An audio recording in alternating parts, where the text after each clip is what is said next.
Hi all, I'm Tony, this is SV Tapatya, and you join me today in my music come editing room. That's where I edit all of the videos, well, nearly all of them at least. And this week's video is all about building a spare tiller, and in fact I think it will be the main tiller. One of the things I noticed when I was sailing, it was obvious, it didn't take much noticing, was that I only had one tiller, and you know, it's a good tiller, there's nothing wrong with it, but in the event of anything happening, in the event of the tiller breaking, it would be rather tricky. So I think it's very wise to have a spare tiller on board. And when I was up visiting Frederick, you may remember, he produced this beautiful ash wood tiller that a friend of his had made for him. And you know, I don't have any desires to have anything that beautiful. For me, a tiller's a functional beastie, and of course, yeah, nothing wrong with it being decorative as well, but for me, I only need a functional tiller. But I had, strangely enough, already been looking at ashwood with the idea of building a second tiller, and when I saw that one of Frederick's, that made up my mind. So I was going to build it in ash. And I had to look around what I could get easily in quality ash. And I had really two options. One was to take some rough sawn planks and mill them and finish them up myself, which I could get locally. And the other easier option was from a supplier online that was selling already squared up lengths of ash, which unfortunately only come in a maximum of 1.50 meters long, and my tiller is longer than that. But, and that's certainly the more expensive option, but I decided it was easier and not scarily expensive, so I went with that one. I ordered the pieces I wanted, and they, in due course, arrived. Now, my plan is to make it up out of several pieces laminated together to stop it, you know, twisting and warping and all those wonderful things that one solid lump of wood might do, or to reduce it at the very least. So that's what I did.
It's really quite decent.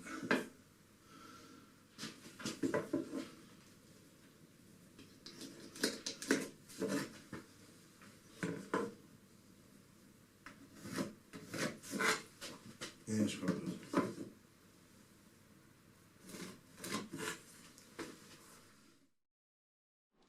Yeah, so what you've just seen is me cutting on the saw and then planing up scarf joints. So I need to join lengths together to make the over 2 meter length that I need.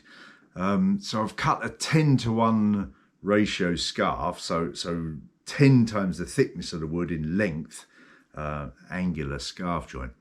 And I read years ago, I read a paper that was published by a professor from Solent University, where they do a lot of boat research, and it was a paper on scarf joints, and they concluded that 10 or 12 to 1 was the ideal length of scarf, and at 10 to 1 you're getting a scarf joint that's basically as strong as a solid piece of wood. So that's my reasoning there.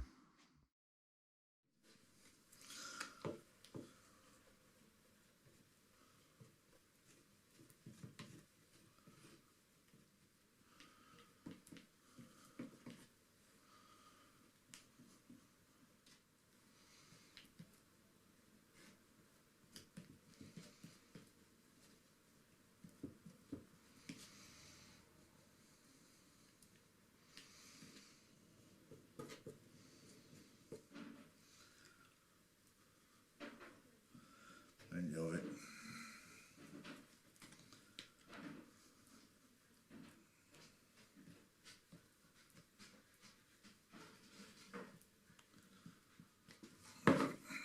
Get those on there.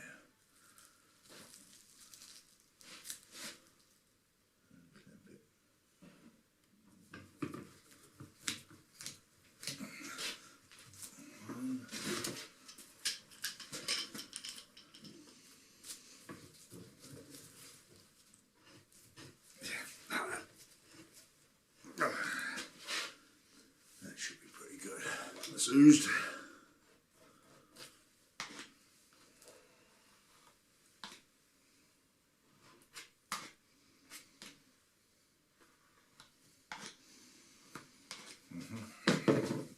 That looks good. All of that. And come back in there. Lovely. Like that. Yeah. It's actually quite mild, isn't it? Very much.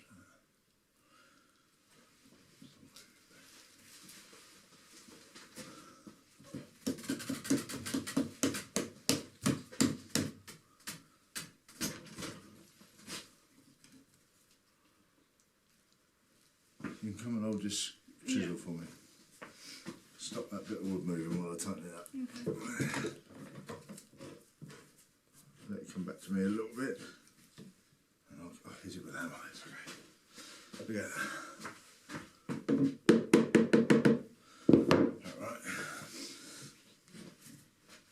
Alright, that looks quite good. Alright, back parallel. Yeah, not bad.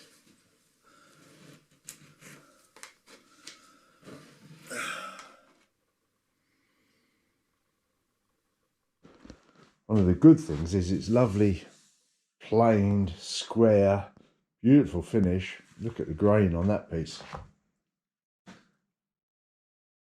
Glorious. Completely free of knots. It's a nice bit of wood. So there's the first two pieces glued up and scarfed together.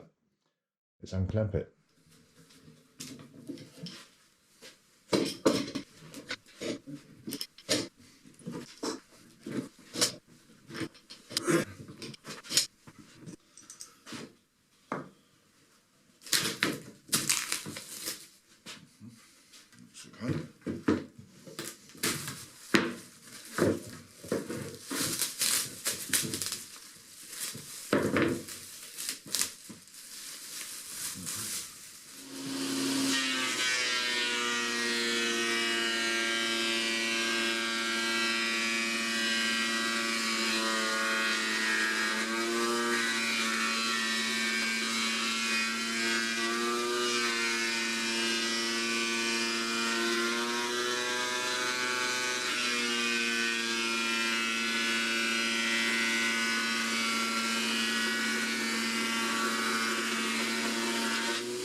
So what I've got here is these two lengths of 20mm. I've now spliced up to give me over 2 metre lengths. And then two bits of 12. And the plan is that I'm going to laminate those up like that together. and then these will come either side, spanning the joints to give me the length. Something like that. Shape up the ends, of course. Cut it all into a nice shape. Looking good. Come on there like that.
Pretty good, isn't it?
Like that, I think.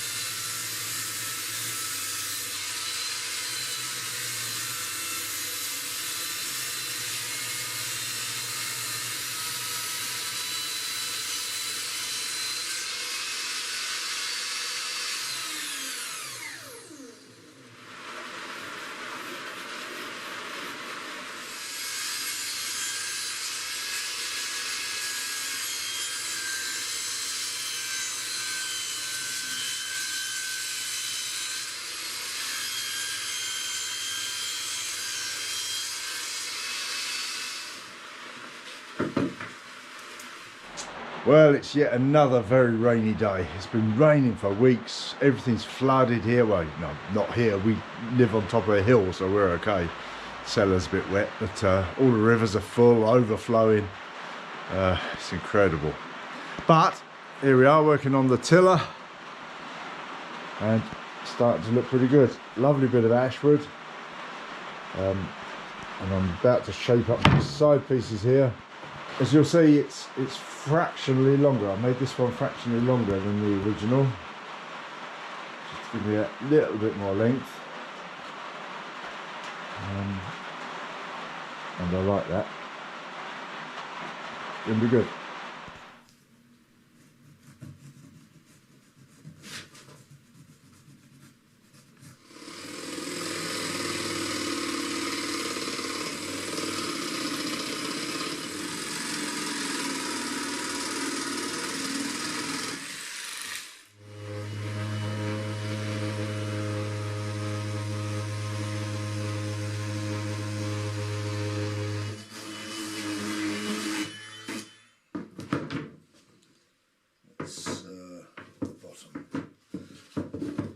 Does that way up? Come on there like that. That looks quite nice. It does.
There.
There's from starboard.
And here it is, it stands.